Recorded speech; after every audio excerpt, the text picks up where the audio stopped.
All right, hello everyone, and welcome to the second lesson of Unit 4, which is on net ionic equations. Today, your understanding is that a substance that changes its properties or that changes into a different substance can be represented by chemical equations. Your objective is to represent changes in matter with a balanced chemical or net ionic equation. When we talk about reactions in aqueous solutions, we're talking about substances that are dissolved in water. When an ionic compound dissolves, its ions separate or dissociate, and each one carries its own charge as an individual ion. Water molecules surround these ions through ion-dipole interactions, which we talked about in Unit 3, and the slight positive end of water is attracted to the negative ions, while the slightly negative end is attracted to the positive ions, like you see in the figure here with chlorine and sodium. This process breaks the ionic bonds within the solid ionic compound and allows the ions to move freely in solution, which is what makes the solution conductive and ready to participate in chemical reactions.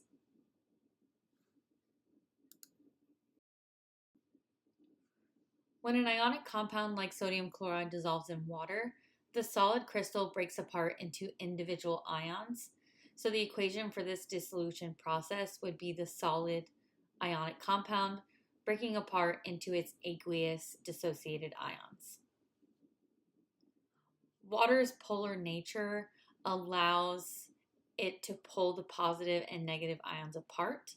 So the oxygen side of water is attracted to the sodium ion, and the hydrogen side of water is attracted to the chlorine ion. And remember, that's because in water, oxygen is more electronegative, so it has a partial negative end. So the partial negative end, or the oxygen side of water, is attracted to the positive ions, while the hydrogen side, or the partial positive side, is attracted to the negative ions.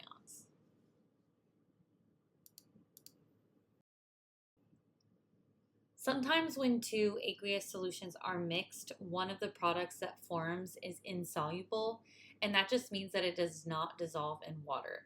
And that solid product is something we call a precipitate. So in this blue table here, these are all the specific rules for whether or not something is soluble.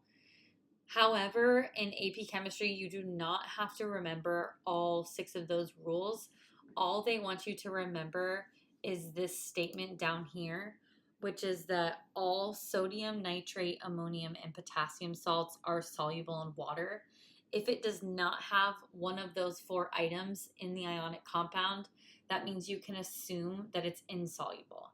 And that is just AP College Board rules for chemistry. These are the actual rules, but you do not need to know them for the AP chemistry exam. Not everyone likes this technique to remember them, but if you take the first letter of each word, it does spell out SNAP. You just have to remember that sodium starts with an S, even though it's actually Na, and potassium starts with a P, even though it's actually K. So sometimes people don't like that because they get confused on what the S and the P stand for. But if you remember that you're actually using the letters from the first letter in the word, then that might help you, but take that with what you will.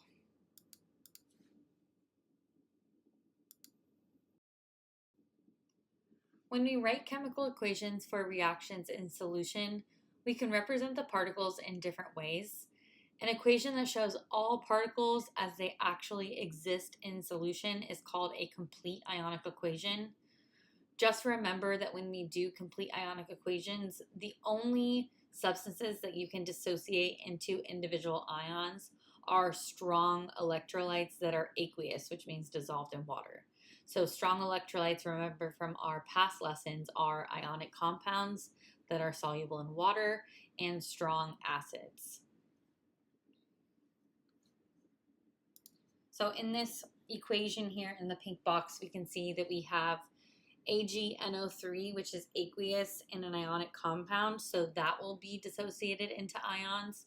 Sodium chloride is also an aqueous ionic compound, so we are going to dissociate that into ions. AgCl is not aqueous, it's solid, which means it's not going to be dissociated. It's going to stay as a solid. And then we have NaNO3 or sodium nitrate, which is aqueous in an ionic compound, so that's also going to dissociate into ions. So when we actually plug that into a complete ionic equation, you can see that our AgNO3 became Ag plus and NO3 minus. Our NaCl became Na plus and Co minus. Our AgCl stayed together because it's not an aqueous strong electrolyte.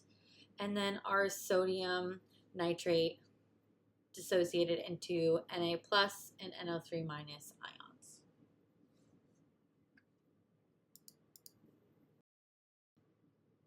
When we write a complete ionic equation, not every ion actually takes part in the reaction. Ions that do not change or precipitate are called spectator ions. They're present before and after the reaction, but nothing actually happens to them. So if we're looking at that same example where we take silver nitrate and sodium chloride and we form our solid AgCl, you can see that our sodium ions are present in solution both before the reaction and after the reaction, as well as our nitrate ions. So because they are present both before the reaction and after the reaction, and they don't actually take part in forming the solid, that means those are considered spectator ions. So because the net ionic equation does not include the spectator ions, you're just looking at, okay, what am I forming, or what is my precipitate, and what makes up that precipitate? So I know that AgCl is my solid, and that is made up of Ag plus ions in solution and chlorine ions in solution, and those form my silver chloride solid. So this would be my net ionic equation. All right, to summarize all of those steps on one slide, the first thing you're going to do is figure out what in your equation is soluble and insoluble, or you can look at the states of matter if you're given that. Then you need to make sure your chemical equation is balanced. If it's not, go ahead and balance it. Then you're going to write your complete ionic equation by dissociating all of your aqueous strong electrolytes. Then you're going to cancel out the ions that appear on both sides of the arrow. Those are your spectator ions. And then you'll write out your final net ionic equation. All right, so for this equation, we are going to write a net ionic equation by following all the steps on the previous slide. So first we have our equation, but we do not have states of matter and it is not balanced. So that is our first step. So we have potassium hydroxide. Potassium hydroxide has potassium in it, which in the AP chemistry solubility rule, that means it is soluble in water. So this would be an aqueous solution. Then we have iron 3 nitrate. And because it has nitrate in it, we know that this is soluble in water. So we're going to put AQ next to that. Then we have potassium nitrate. Again, it has nitrate, which means we know it is soluble in water according to the AP solubility rules. And then we have FeOH3, and that does not have sodium nitrate, ammonium, or potassium in it. So we can assume this is our precipitate or a solid. So after that, we need to balance our chemical equation. So we have 1 potassium on each side. We have 1 hydroxide on the left and 3 hydroxide on the right. So we need to multiply this one by 3. That means our Ks are now imbalanced. And now if we look at our equation, it is balanced. So our next step is going to be taking all of our aqueous ionic compounds or strong acids, but we don't have any here, and dissociating them into their constituent ions. So for potassium hydroxide, we have 3 potassium plus ions. we have 3 hydroxide ions. We have 1 iron 3+ ion. We have 3 nitrate ions. We have 3 potassium ions. We have 3 nitrate ions. And then because FeOH3 is solid, we do not dissociate that into ions. That stays together. So this is our complete ionic equation. So remember, the difference between a complete ionic equation and the net ionic equation is the spectator ions. So the spectator ions are in the complete, but not in the net. So we need to cancel those out. And remember, spectator ions are the ions that are found in both sides, or the ions that do not make up the precipitate. So in this case, it will be our K+ ions. Those are on both sides. And our nitrate ions. So those are the spectator ions, so those will not be present in our net ionic equation.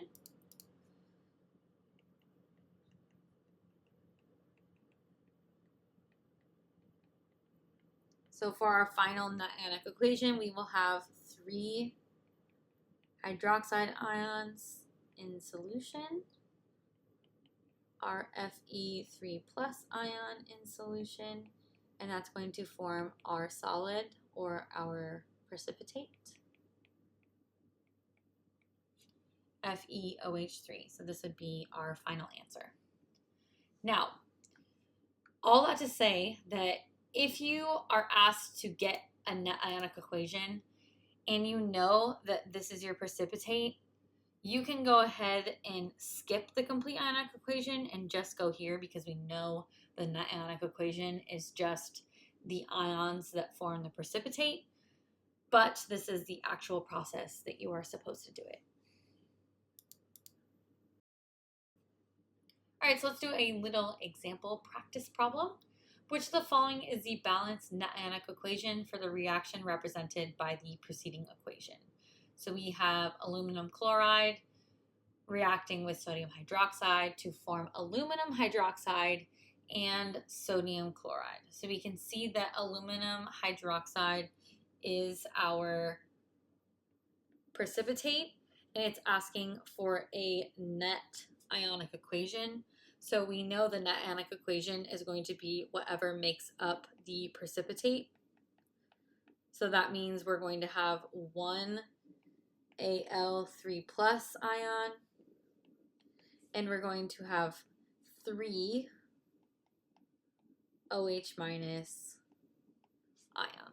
So our correct answer here would be B.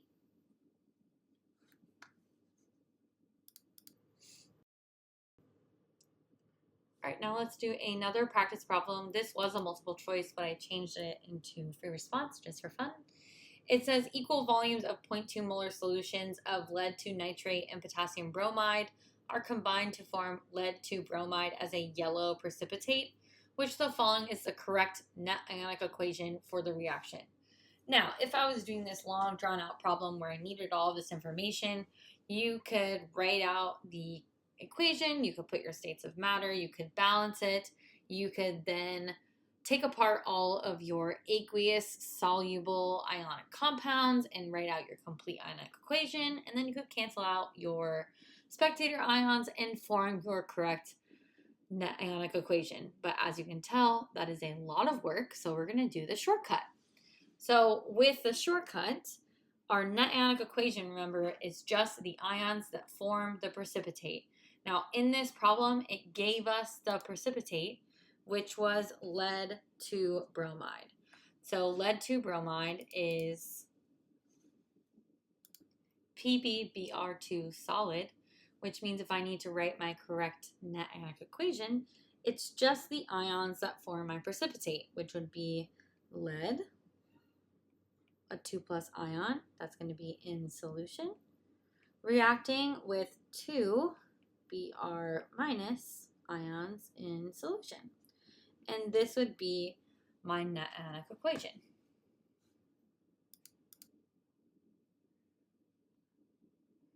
Now, because you're watching this video to learn something, I'm also going to show you the long way, just to make sure if you ever need part of the steps from the long process, you have it. So we have lead 2 nitrate.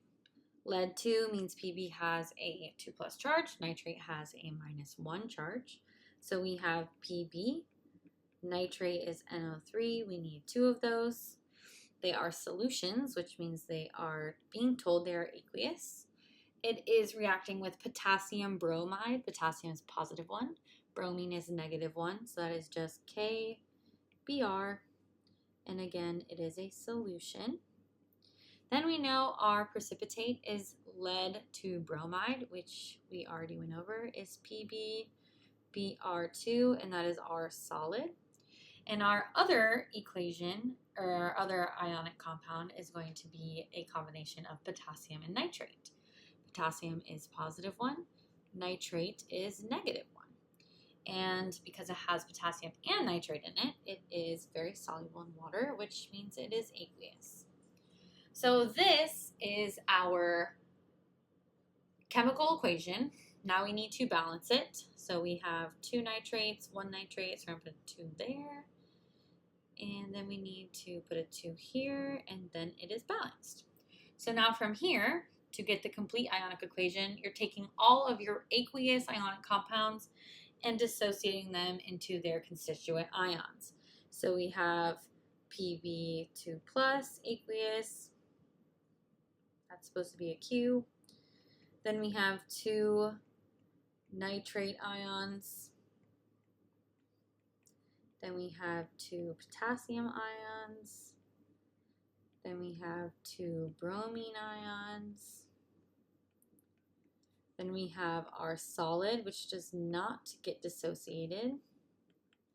Then we have our 2 potassium ions and our 2 nitrate ions. Okay, so this is our complete ionic equation. We need to get rid of our spectator ions, which are found on both sides, potassium and nitrate. And look at that, we are left with the exact same net ionic equation, Pb2 plus aqueous plus 2 Br minus aqueous reacts to form our solid, PbBr2 solid. So as you can see, it's the exact same net ionic equation. The first way was extremely faster, but if you need any of the components of those steps, that is how you get to the net ionic equation.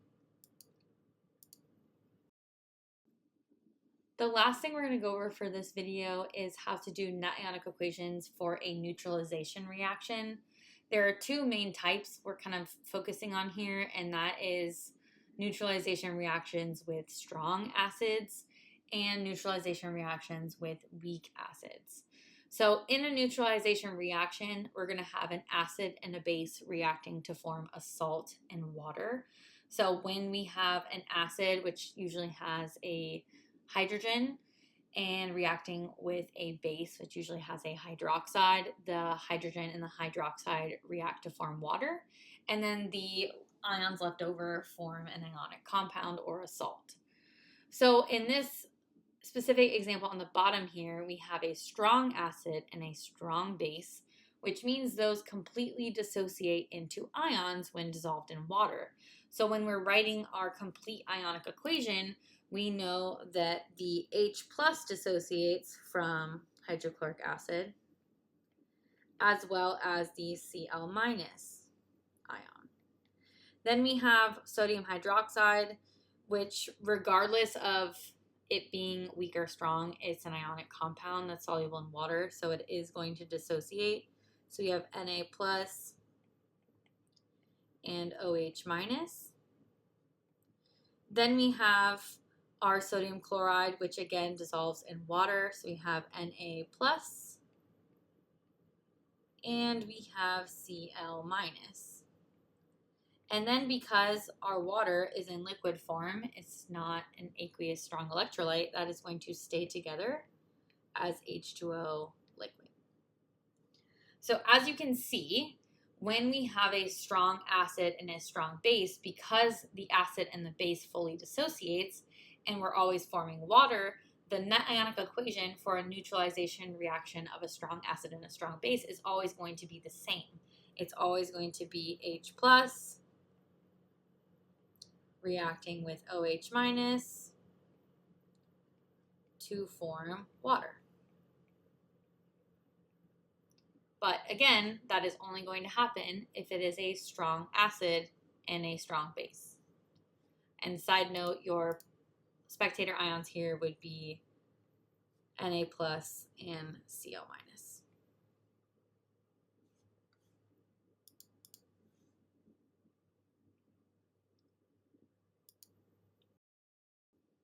So now let's do a neutralization reaction with a weak acid. Remember, a weak acid means that it is not fully dissociating.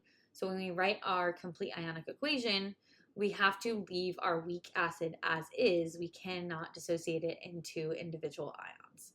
So let's look at this practice question. It says we have a neutralization reactions between hydrofluoric acid and sodium hydroxide, and we need to find the net ionic equation. So first step, we need to write out our chemical equation. We have hydrofluoric acid, or HF.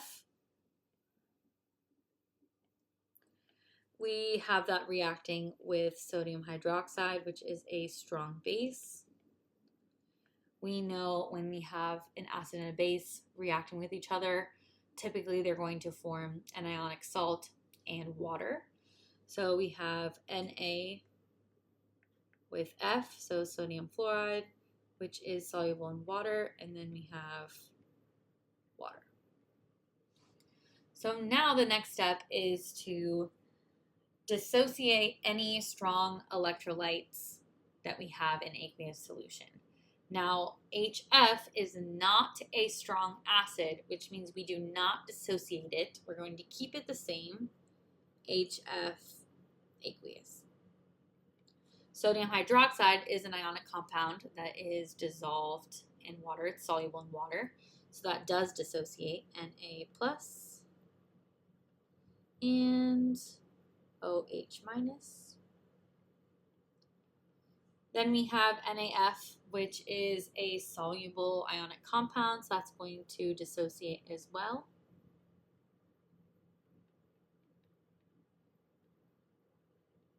And then we have our water, which does not dissociate because it is in liquid form. So now we need to take out our spectator ions, or the ions that are on both sides. In this case, that is just going to be Na plus, which means all we have left for our net ionic equation is going to be HF aqueous plus OH minus aqueous reacts to form F minus aqueous and water, liquid.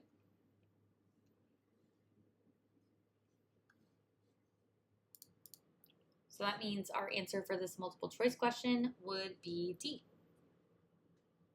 All right, I hope this video helped. If you have any questions, let me know. Happy to help.